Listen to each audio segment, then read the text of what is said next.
Yo, what's going on today, guys? We're back for an updated EX tier list. So we are about 2 weeks to 2.5 weeks through the meta. So definitely a lot has changed since I first made this during week 1. And you know, some cards I had a little bit of copium for, such as like Gyarados, for example. I was like, Gyarados might squeeze up, maybe in like tournament play, especially. Like I didn't really think Gyarados on a rank would be good, but like maybe tournaments I would see a Gyarados. Haven't seen one, bruh. So a lot of the cards I had a little bit of copium on. I definitely want to make a more accurate list. So we have the previous list, as you can see here, just to showcase the whole thing. We have these, and then we have these down here, and I just want to basically take this list and adjust a lot of Pokemon that I think are definitely ranked differently. But before we get into that, if you guys would like to sub to the channel, I do upload daily videos, and if I don't upload daily, I am going to be streaming on the days I do not upload. So expect like 4 to 5 videos a week, and then the occasional 2 to 3 streams. Upload stuff like deck profiles, discussion videos such as this, ranked gameplay and tournament gameplay. Yeah, and I think that's it, and let's just start updating this list. So before we like finally like start adjusting like Pokemon in the tiers, I kind of just wanted to rename this tier down here of a lot of these like cards that like not very meta relevant, and I basically just wanted to change it to from not bad / not played basically to just like not good enough. And by the way, this tier list is going to be for the competitive play, both ranked and competitive like tournaments and stuff. Obviously, if you do play casuals, you can kind of like play whatever you do want. You can like kind of play like whatever you want. So that's what I'm saying. They're just not good enough for ranked. And obviously, some cards in this category are going to be better than others. I just didn't want to make like 5 to 3 separate categories where these cards are just like not meta relevant. Anyways, let's start off with the Rogue category. So I had these decks in Rogue, which I thought were like decks that like probably not gonna see in Master Ball. You might see like one here and there, and like maybe in tournament play they could squeeze through, or yeah, or like maybe like in Great Ball. But some of these cards, bro, honestly are just kind of like frauds. And the main one I'm going to move down is this Pikachu EX. So at the beginning of the season, we had this Pikachu EX being played with Oricorio, but everyone just kind of stopped playing it in the Oricorio decks because people realized it like honestly just is kind of bad. And that's basically it. That's essentially what it is. No one's really playing like a pure electric Oricorio deck. If they are playing Magnezone. But even that variant has definitely like not really put in results besides like getting like that high placements. You see like maybe like 1 or 2 in like these like top 64 tournaments. Like with these like really big tournaments like the top 64, I mean. But in those decks you don't see Pikachu EX, and that was the only deck that was kind of making it good. Because even last season it wasn't that good, even with like the Pachirisu was like kind of like a roguish deck. Like if you even want to call it rogue. You saw like one, maybe like a 200 games, if even that. So I don't want to go on rambling. It's just simply just not good enough. It just discards, and you basically don't want to discard in this like fast-paced kind of meta. So I put Wishy-Washy in Rogue. I kind of didn't think Wishy-Washy was good, but it did like really good at one of the like first tournaments. I still don't understand how it even made it that like high in. I think it got like 2nd place. If not, it was like somewhere in like the top 5 to 6. So like I gave Wishy-Washy like a little bit of copium by putting it in Rogue, because like you might see it here and there, but like honestly, dude, it's just bad. It's just simply bad. It's like if you're gonna be playing a Water EX, like if you're playing a Wishy-Washy and you want the max utility, you have to have 2 Wishy-Washy EXs and the 2 Wishy-Washys, which don't even damage, by the way. So this thing just hard loses to Oricorio. It's as simple as that, and I don't even want to talk about it, bro. It's just simply not good. It's just 150 damage, but you have like 3 garbage Pokemon. You hard lose to 1 card, and water types are just not good. And if you're gonna be playing a water type, you might as well play an actual good one. Like I low-key could put this in bad, but it did good at that one tournament, dude, so I'll give it the credit and just put it not good enough. These next 2 really pain me to do. So Wugtrio, my boy, bro, I love him. By the way, in these tiers, nothing is ordered from like left to right. I simply just are putting them in this tier because they're not played. So Wugtrio, the problem with Wugtrio is, one, Oricorio definitely is a huge problem because you can't kill it. Obviously, you can't hit the things in the back if your opponent like misplays and like puts a lot of things in the back if they're facing Wugtrio. But it's just not, I don't know, dude. It's like with the rare candy, your opponents can evolve into these Pokemon with so much HP that like getting a Wugtrio, like unless you like go first, evolve on your 2nd turn in the Wugtrio and land like a double Misty Flip, like Wugtrio is like kind of like not doing anything. And it's as simple as that. Like unless your opponent bricks and they have like 1 Pokemon up, it's like basically it's just like rare candy kind of like cooked Wugtrio. Like Wugtrio was nothing crazy before, but yeah, it's just worse. So Alolan Raichu is another card that I honestly thought, dude, before this set came out, I thought this card was going to be so meta relevant. I really thought this was about to be one of the new best decks in the game. There's new best EX cards. And it would have been. Like, if you put Alolan Raichu in the meta we had in Shining Revelry before all these new EXs in the Rare Candy, Raichu would have been good. Would have one-shot Gyarados. Does pretty good into Giratina Darker as well. Obviously 140 HP is like kind of like not the best, but like even like against like something like Charizard, it would have been good. But we have a lot of these meta decks that have like 2 energy. Raichu takes too long to set up. It doesn't really have a good setup card. Like I've seen some decks playing Giratina Lunala, or just like pure Giratina and like Raichu, so you set like Giratina and Raichu up at the same time. I don't think Manaphy is the best, because like if you're playing Manaphy, then you're going to be playing like another water card like Articuno or Palkia, Origin Palkia, which I just don't think are pretty good either right now in the meta. Pachirisu is not that good, and then like if you play Dialga Raichu, which I honestly think would probably be the best variant, but Dialga like hard loses to Oricorio, which so you'd have to like slot in like a Kamala, and it's just simply not good, bro. So unfortunately, bro, I don't think Alolan Raichu is that good either. So next up we have Revolver as another deck that you know what, it was like not, it like had its moments at the early like first like 2 weeks of last meta, bro. Like you would see like a Revolver here and there, especially in ranked, like basically like the first weekend in the Ultra Ball, like Master Ball and stuff. But it's just simply not that good anymore, bro. Like it was cool, but like we had like these like stage 2 decks that like kind of like basically just like overpower it, like 90 damage. Like you just go play Decision Why, just go play Beach or something with Rare Candy. Obviously you need 1 more energy, but like I don't know, bro. Like it's just not really doing anything. Next up we have Articuno, and I'm gonna be honest, bro. I think Articuno is also going down here. Like I don't think like nobody plays this. I personally have not played against an Articuno in Master Ball at all. I don't even think I didn't even play against. I think I maybe played against 1 in Ultra Ball, getting the Master Ball when the rank reset. I don't even think I did. I just could not remembering. But like, it's not really having tournament results. It's not really doing anything in ranked, and that's as simple as it is, bro. Like, so okay. Now in the rogue category, we have left the Celebi, Leafeon, Aerodactyl, and Infernape. So Aerodactyl is going to stay because basically you do see it in some Rampardos decks. You do see some Fossil decks playing like Rockruff, Aerodactyl, and Rampardos. I have seen it in ranked a little bit. Do I think it's the best variant of these Rampardos decks? No, because it's taking up some support card room. But like theoretically, Rare Candy meta, like it can't prevent a Rare Candy target from evolving in the active spot, which could be good against something like a Stoat Charizard deck. Like if they don't have another Pokemon, like if they can't find the second Charmander, or if you knock one out and they're forced to put the Charmander in the active spot or something like that, definitely can be like good in that matchup. But you don't really see it like everywhere. You see it like very few Rampardos decks are playing it. So I'll put it in Rogue because you might see it, but it's like I said, it's not too often. So next up we have Infernape. I don't know if I want to put Infernape in not good enough, to be honest. I have ran in the Infernape like once or twice on the ladder. I don't think it's doing anything in the tournament play either. And I kind of just think there's just, honestly, bro, I feel like there's just no reason to play Infernape over Stoat Charizard or even Incineroar. Like, I'm going to be so real. And the main factor is you literally just have to discard energy. That is as simple as it is. And like, if we look at the tournament data, like Infernape has had a couple decent placings. Like it had like 117th, which like not too bad, to be honest. Then like it had this it's not shown on this one because I think it's going in the Incineroar category, but there were some decks that were playing like both Incineroar and Infernape, and they got like 3rd or something, or like 10th place at like a 300-person tournament. So I'll give Infernape a little bit of credit.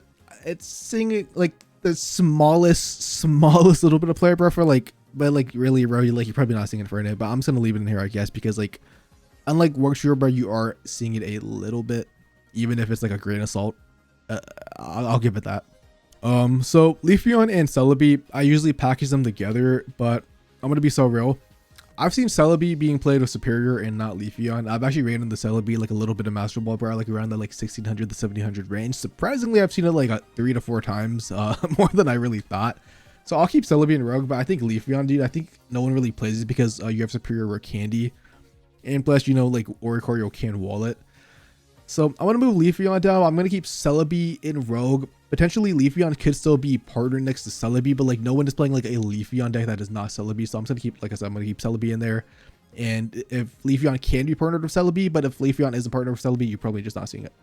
So next up, what are some decks I want to move into Rogue that are higher up? So first off, I want to put Crabdominal. So I rated the Crabdominal a little bit high because like people had like a lot of hopium and like cope for Crabdominal being pretty good, basically being the new Executor Celebi being paired with Palkia. One, like every other water deck, bro, or Ikorio. Two, 80 damage, bro, to be honest, especially with the rare candy. It's just not a lot. It's just simply not a lot. Like, you basically need to go first like every game of Crabdominal, and then so you like evolve on your very next turn and start doing the 80 damage. And even if like Gyarados and stuff, like depending on what you're playing against, like the Gyarados don't let you live. You only have like 100. You don't have a lot of HP, bro, so you're usually getting 2-shot anyways. And obviously like a crazy Misty doesn't really do anything as your 1 energy. So like in the meta, bro, it's just like it's just not doing anything. It's just not enough. And next to Crabdominal, I'm just going to put Palkia because they're mainly played together. But like even if Palkia isn't being played with Crabdominal, I don't think Palkia is the craziest because once again, Oricorio like literally does cook you. And Palkia saw a little bit of a rise up, I feel like, at the end of Shine Forever. Like definitely like not anything like a high tier like hype or like crazy like spike, but it was becoming like a kind of like a option people were playing besides Gyarados, like a more consistent version. Obviously that was like a little bit weaker. But like the problem with like Palkia, bro, kind of like all water decks, like water decks really don't have like a good way of dealing with Oricorio. I'm gonna be honest. Like you have Origin Palkia and you have Articuno, but like they're not the easy. Like I don't know, man. They don't even want one. You have to land a hazard Palkia, and then Articuno obviously doesn't even knock it out. And yeah, I don't know. Like Manaphy is not the best thing to have in the active spot, especially with Coronavine being meta. Although I think Coronavine is gonna fall off a little bit. Rare candy decks is like it's easy like to evolve in like 2 turns. It's just knock out the Manaphy too. So and also discarding energy is not that nice, so you're definitely gonna want like 2 KOs with Palkia. So it's just not like basically, bro, like the meta's like too fast. The meta's like a little bit faster for it. And if you are like, for example, if you do have Manaphy and you're trying to set up like a really huge Palkia to be able to do 2 swings back to back, Tapu Lele will literally just melt you, bro, like 2-tap you. So yeah, it's just there's a lot of just meta cards that are just like not good for the deck. Next up we have Blastoise. So Blastoise, I mean, if you get it set up right, I just featured the Blastoise video on my channel, and at least Blastoise, you know, has the non-EX still for Ikorio, but like at the end of the day, dude, like it's still like a Manaphy ramp up deck, and I just don't think Manaphy ramp up decks are strong at all. And I mean, like Blastoise, dude, if it works, like if your opponent lets you set up a Blastoise and you have all the cards, a Blastoise is going to sweep through you, and that's just always how Blastoise is. It's like basically similar to like the genetic Apex Charizard play, but setting up can be difficult. You know, it's still a stage 2 at the end of the day, even if you do have the rare candy and you do need 5 energy to be the most optimal. Even if you can't attack with 2 and 3, usually like especially with like Lily being in the game and just like giant keeps and like potions in general, sometimes like that 160 isn't enough from like the 40 and the like 160 combined from the 40 and 100 kind of isn't enough because sometimes they can't potion between those attacks. So like you kind of like only want to go in if you have 5 energy, and sometimes it's just hard if you don't Misty Flip or like get like a Manaphy that doesn't faint pretty fast. Yeah, I'm gonna move Executor down. Basically, it's just not a deck that plays Executor. I mean, like theoretically, like Executor going first, and then the head is like kind of the same thing as Crabdominal, where like at least Executor can land 80 on the next turn, so it can one-shot something in the active, but it's not the best. There's no deck that really plays it. You probably will see Executor, like maybe like Executor Masquerada still, maybe in like these like lower Great Balls / like Ultra Balls, but in like Masters and like tournaments, like you can kind of like, you know, you're just not really seeing it, dude. Like it's just as simple as that. Yeah, I think that Loki does it for the rogue category. I think that kind of does it. Like there are some cards I might put in rogue, but like I think these might go in like low tier, for example. Gyarados definitely is gonna move down though, and I'm just gonna put Loki Gyarados. It's just not good enough, and the main reason is because Tapu Lele exists, and it's like maybe like the strongest deck, if not the second best deck right now in the meta. So your Magikarp's gonna get easily sniped. So like you can't set up on the Magikarp unless you have the Gyarados, but even if you set up on the Gyarados, you can't swap in right away, so you're going to be taking damage still. So when you come in, even if the Gyarados, you're probably going to get one shot by like the Giratinas you're setting up on, plus you have the Greninja chips. So like the good thing about Gyarados in previous formats was like you were very tanky, but you're just going to take a lot of damage if we're coming into the active spot. And like low-key, like because Manaphy is very easy to knock out, like one Gyarados isn't going to win you the game anymore. Especially when a lot of these decks are just non-EX decks. Plus, like if you run into like a double Oricorio, you may be sending like the Origin Palkia or the Articuno, but like if you only knock out one of them, your thing gets knocked out that can actually dual fit, you cooked. So I actually think like I would rather play Blastoise, Palkia, and Crabdominal probably like over Gyarados. Next up, moving cards to low tier. So basically, it's just gonna be Lunala and Mewtwo, and so Lunala just like takes like a lot of work to set up. Like Giratina, Lunala, Mewtwo is basically the deck. Sometimes you just like Tapu Lele, Mewtwo, Lunala, or like Giratina and like that mix too. Yeah, basically it just takes like a lot of setup just to not do much. I mean, in like a good situation where you're like Giratina first and then like Cosmog, Rare Candy, and Lunala, the deck can't cook. Like the deck can be super scary. It's just like a lot of setup. Where like a lot of other decks just like don't need like as much setup and can do like similar stuff. It's like kind of one of those cards that I think are only going to get better in the future, and I just don't think it has the best partners right now. I think once we get like a new broken psychic type, like I think Lunala could low-key like go all the way up to high tier. But I think right now I think it's like a solid just low tier card. But like you can like honestly bro, like I see Lunala like a little bit bro, like I see it like a little bit. I think it's like one of those decks like people are playing because it's like super fun, and I definitely do see it like kind of in tournaments like doing a little bit of stuff, like not like anything crazy, but like I just don't think it's as bad as like the rogue decks. I don't think it's as bad as the cards down here. I think it can cook. I definitely would rather like play like something like Lunala than like any of those decks in rogue, to be honest. So the next deck that is going to move to low tier, probably I don't want to disrespect it, but I'm going to put it in low mid tier. I'm going to put Beedrill, and basically Beedrill, the reason I'm putting Beedrill this a little bit lower is basically because no one really plays it. I mean, the Decidueye is just the best Meowscarada variant. Do you run into some Beedrills here and there, dude? Look, I've definitely fought against like my fair share of these bees, dude. And like these solo Beedrill decks with like the non-EX Beedrill can definitely be scary, like if you don't have like a good hand, and they can get it like pretty fast if they go first. But it's as simple as that, bro. Like the Decidueye is just like better. The Decidueye is just better. Like yeah, you don't have the energy discussion that Beedrill provides. But like if we look in the meta, like a lot of things set up on the back, and like these Pokemon in the X spot like usually have like one energy anyways. And like with the Decidueye, you have the 100 damage with the bend snipe, so like it's just kind of got like power crept a little bit by Decidueye, but like it's definitely still strong. It's definitely still like a solid card. It's just nothing like crazy. It's like it's just honestly it's just balanced, bro. It's like simply just balanced in this game of kind of like broken cards. Gallade is a very weird one for me because Gallade keeps randomly like having good tournament results. Like in ranked, I don't see Gallade at all. Like in ranked, I don't see Gallades. I don't see people playing against Gallades. I don't see people playing Gallade in ranked. Like I don't see like streamers. And then like I'll check Twitter, bro, like some random tournament with like 200 people, like Gallade just like gets like top 4 like wins. So like I don't know where to place Gallade. I want to be so real. So I'm literally just gonna.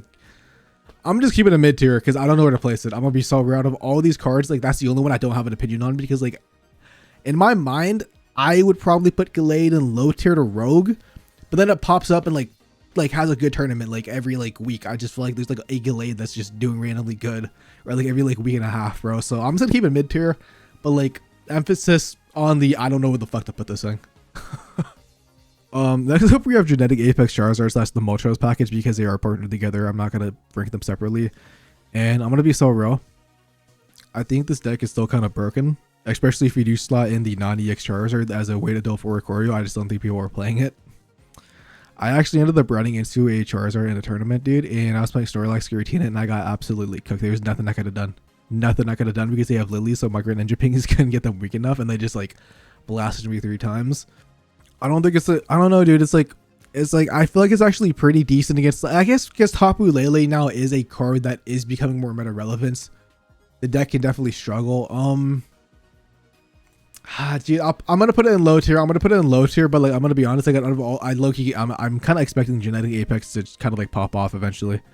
But maybe that's just Copio. Maybe that's just because I have absolute hatred for this deck since Genetic Apex, because I used to be a Venusaur player and like I hated going against this deck, obviously. The deck also could be Rogue, but I kind of low-key, I kind of would rather play Charizard. If I had to pick, like, if I had to like choose Charizard, like, out of like the best decks, out of like the Rogue decks, and Charizard was in that, I probably would say Charizard's the best. I'm gonna put it in the low tier, kind of like Lunala. You need a lot of things to go right and get set up, and there are just some few bad matchups definitely in the meta. So B+, which is like low-high tier, I think Decidueye is perfect. I want to move actually Solgaleo. So honestly, 3 days ago, I would have said Solgaleo was like mid tier, but MST, I've been watching his streams and he's been playing Solgaleo. And I think people were kind of just bad with Solgaleo, bro. I think if you actually are good with the deck, I think Solgaleo can cook. Do I think it's as strong as these other cards? No, so I'm going to move it down to B+, as simple as that. I think it's still strong. I just think it's as strong as it was when I like first made the tier list. Then I think Arceus is going to go up because there's this new Giratina Arceus version going around that's basically like replacing the Carnivine version. because the current event version like kind of like loses the top relay, bro, and it can be a little bit bricky in my personal opinion.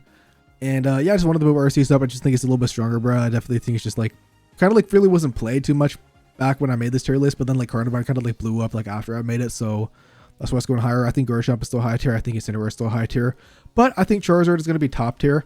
I think so. Charizard is like low-key just broken. Definitely better than when I first thought like made this tier list, and also like before the season.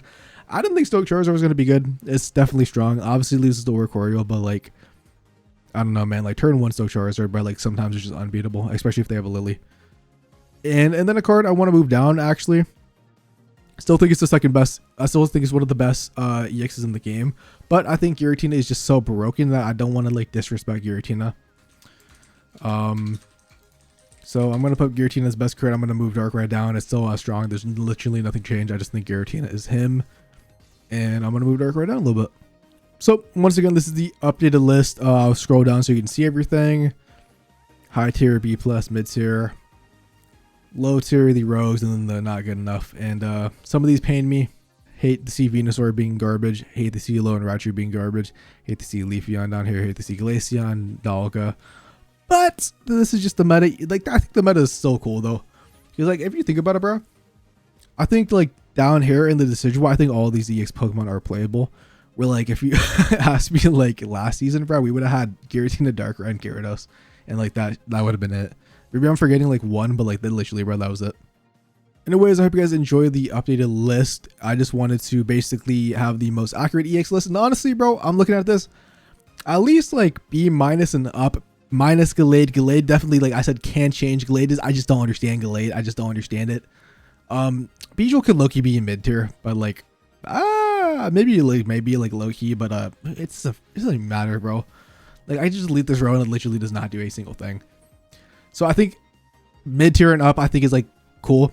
And low tier, like Lunala, maybe it could be in Rogue. Charizard, maybe it could also be in Rogue. Maybe there's like not really a low tier card. Maybe Beedrill is low tier. Like if I wanted to move everything down one, like if I wanted to move all these low tier in the Rogue and like maybe like put like Executor and just like not good enough. Like I guess I could. I guess I could like move Executor down here and like move these guys and like maybe I could like do this, but like who cares, bro? Like you kind of like know like. Once you get to like this category, bro, like this is kind of like the weird stuff to tier because like these cars are like cool in Ultra Ball and like Great Ball, but like in Master Ball, like you're not seeing them. So like the only important ones are literally going to be like B plus and up. Anyways, that's it for the video. Peace out. Have a lovely day as always.